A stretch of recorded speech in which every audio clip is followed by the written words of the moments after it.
awesome. And I love your story about when you were in, I don't know which race it was. Chamonix. Okay, you know what I'm talking about, right? About the pedestal, about the picture. About how you raced last. Oh.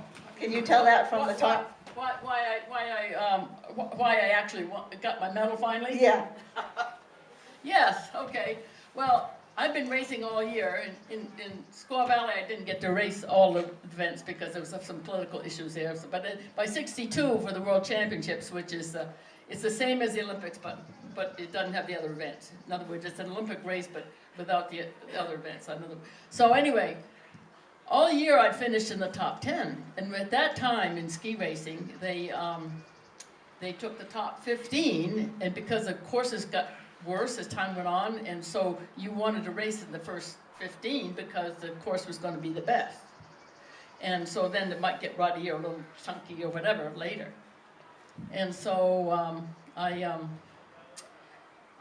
got my start number for the World Championships, 21. 21? I finished in the top 15 the whole time.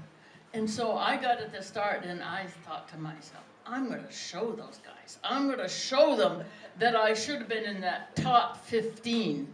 And so I went fast as I could. I mean, much more focused than usual. And when I got down, I discovered they had already taken pictures of the top 3. Oh. Oh, was that a lot? Oh, was I pleased about that? And so they had to line us all up again and put my picture in the group. Oh my God! And I was only 1900, so the second out of first place even then. And so I was like, oh, I mean, it really paid off to focus. I love that story. Thanks, Joan. So I have a few quick one-word answers that I want you just to nod or whatever. This is just for fun, and then we're going to open it up to everybody else to ask questions that maybe they know a story that you won't tell unless you're prodded by someone out there.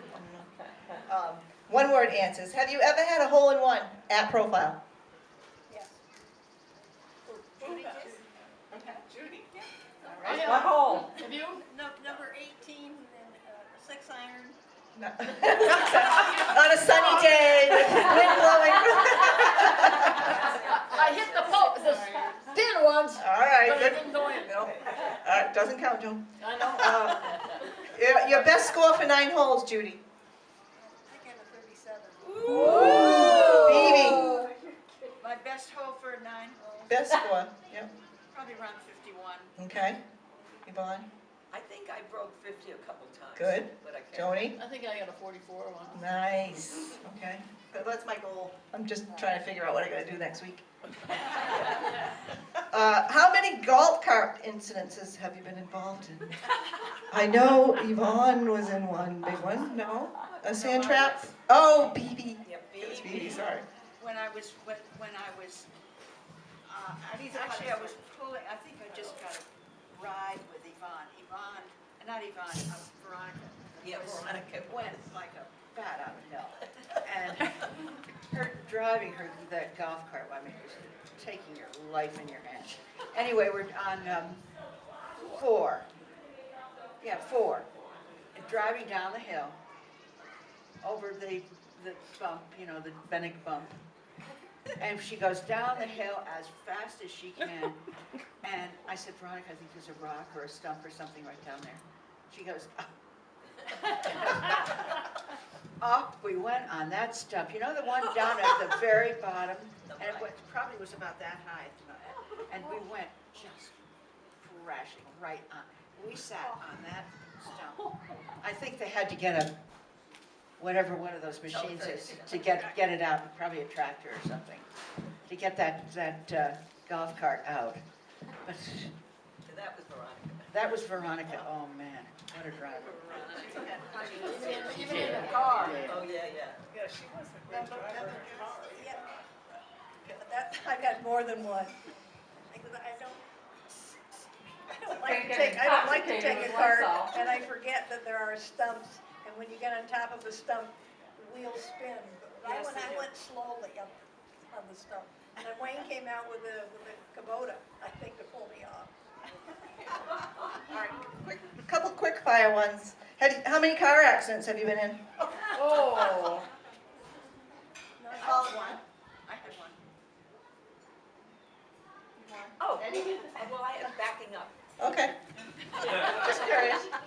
Have you ever been struck by lightning? Me? Oh, you drive like everything. Any car accidents? Well, Probably yeah, not. when I was just learning, when I maybe was just 16, I turned left and somebody was trying to pass me. And so they bumped the side. But they Just a bump. recorded it, They so did. it got You recorded. got in trouble. Okay. I got in trouble. Judy's favorite cocktail. Probably because I think I didn't sing. A boom boom, it's a Zypre made with Myers rum and limeade. Phoebe? Scotch.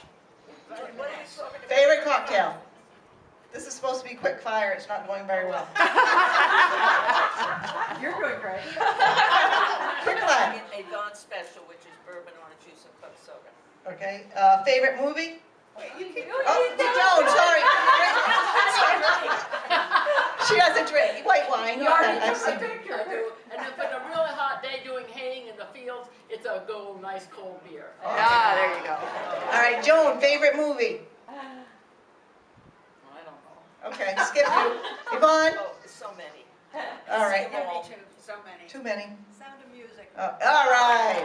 Getting to know you. And I always have to ask this question. Do you have a higher power, or do you have a spiritual life? A spiritual life? Yeah, Are you a spiritual person? I am. Not really. Okay. Kind of. I Okay. mean, Yes, you are. You're my God. Okay, this is my last question, then we're going to open it up. Out of all these animals in the North Country, how many have you not seen at the Profile Club? Not seen.